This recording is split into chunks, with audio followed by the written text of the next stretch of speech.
La princesse et le pêcheur. L'impossible rencontre. Il était une fois, il y a bien longtemps de cela, une belle princesse qui s'ennuyait à mourir dans son château de Langeais. La demoiselle dépérissait de ne trouver jamais personne à son goût.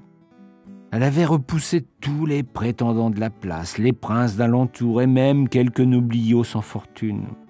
Son père se désespérait de la voir ainsi, assise toute la journée, le regard dans le vague. Le pauvre homme craignait par-dessus tout que sa fille, son unique enfant, ne termine ses jours dans un sombre couvent. Il rêvait de voir son château peuplé d'enfants joyeux, animé de belles fêtes, au lieu de quoi sa magnifique demeure était devenue une lugubre forteresse de plaintes et de larmes. Antoinette, puisque c'est ainsi qu'on nommait la pauvre jeune fille, tissait du matin au soir, le regard perdu sur la Loire qui coulait à 2 pas de là. Rien ne pouvait la distraire d'une tâche mécanique qu'elle réalisait sans joie. On devinait en elle une mélancolie si grande que beaucoup s'inquiétaient même de sa survie. Un jour, pourtant, le charmant minois de la belle princesse s'illumina d'un sourire qu'on ne lui connaissait pas. Au loin, sur la rivière, une barque avançait. Un pêcheur s'y affairait. De l'homme, on ne devinait que la silhouette, mais on percevait distinctement le chant mélodieux. Antoinette fut émerveillée par la douceur de cette voix, la beauté des paroles qu'elle parvenait à entendre. Tous les soirs, la barque arrivait et le pêcheur chantait. C'était pour Antoinette un moment de grâce qui comblait sa triste existence. Petit à petit, elle devint plus joyeuse. Elle retrouvait de belles couleurs. Elle sortait à nouveau de ce château qui était devenu pour elle, au fil du temps, une prison dorée. Le prince, son père, avait observé cette métamorphose sans bien comprendre les raisons de cet incroyable changement. Qu'importe. Il se reprenait à espérer pour sa fille des jours meilleurs et une descendance qu'il appelait de ses voeux. Il était prêt à n'importe quelle concession pour que le miracle prenne corps. Un soir, il comprit ce qu'avait transfiguré sa fille. Sur la barque, l'homme avançait. Antoinette cessa toute activité pour se pencher à une fenêtre du château. Elle écoutait le chant mélodieux de celui qui jetait son filet. Le pêcheur avait conquis son cœur. Le roi en était désormais convaincu. Immédiatement, le prince fit mander le pêcheur. Des gardes se hâtèrent d'aller le chercher. L'homme qui avait pris possession de l'esprit de leur princesse, c'était un vieil homme, tout ridé, marqué par des morsures du soleil et de l'eau, qui se présenta devant eux. Antoinette pâlit. Elle lui fit mauvaise mine. Pourtant, elle connaissait sa voix enchanteresse. La belle s'était amourachée d'une illusion. Il y avait tant de différences d'âge et de conditions entre ce pauvre homme et sa noble personne qu'aucune relation ne serait jamais possible. Le prince comprit bien vite la méprise. Il se contenta de donner une bourse bien pleine au pêcheur pour qu'il s'en allât, loin du château, pour suivre son métier. Ce que le prince n'avait pas prévu, c'est que le vieil homme, ce pauvre pêcheur de modeste condition, fut frappé sur le coup par la grâce de la princesse. Lui qui n'avait jamais rien attendu de l'existence, qui venait au crépuscule de sa vie de découvrir les vertiges de l'amour. Il en était bouleversé, le souffle coupé et la tête tourneboulée. Il empocha la bourse et s'en alla loin du château de Langeais. Ce que prince veut, prince doit l'obtenir sur le champ.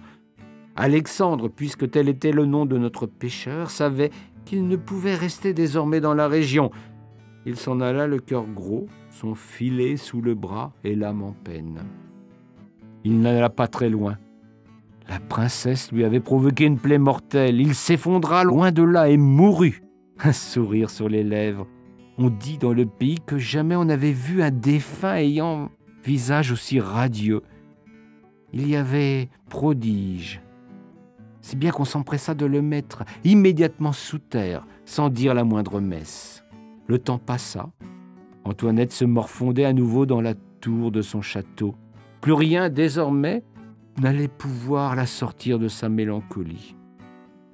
Elle resterait ainsi là, à jamais. Il fallait s'y résoudre. C'est à ce moment-là qu'une étrange rumeur sillonna le pays de Langeais.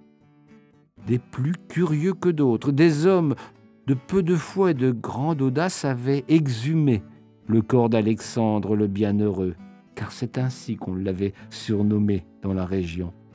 Ils espéraient sans doute trouver le secret de cette mort si heureuse.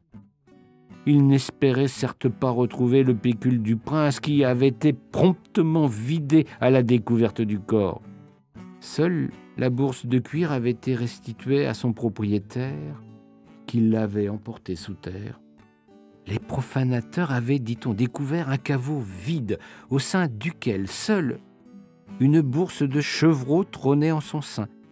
La cupidité les avait poussés à ouvrir cette bourse, et quelle ne fut pas leur surprise de découvrir une modeste et mystérieuse pierre de Loire, toute noire, un galet plat, poli par la rivière. Le prince se fit alors fort de retrouver ce talisman étrange. Il y avait mis assez de prix pour que les découvreurs osent sans honte ni crainte l'apporter au château. Bien vite, il en fit un collier qu'il offrit à sa fille. Antoinette, recluse dans sa tour glaciale et sinistre, n'ayant eu vent d'aucune rumeur, elle fut surprise d'un tel présent.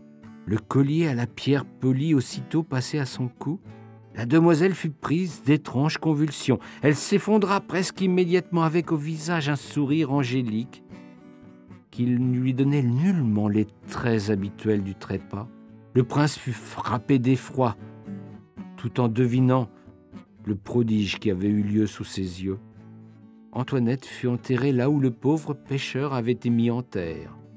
On dit que de ce jour-là, en cet endroit, poussent les plus belles fleurs du pays. La végétation y est devenue si dense que beaucoup de jeunes gens y viennent s'y dissimuler pour vivre des ébats magnifiques. On dit encore que ceux qui ont ainsi vu la feuille à l'envers en ce lieu mystérieux seront heureux ensemble tout le reste de leur âge. Bien des années plus tard, Honoré de Balzac choisit ce château pour y raconter une histoire d'amour impossible. Il savait sans doute qu'une légende avait fleuri non loin de là. C'est ainsi que la princesse devint duchesse et que notre pêcheur devint général. Mais qu'importe cette seconde histoire, c'est à la première qu'il est temps de rendre justice.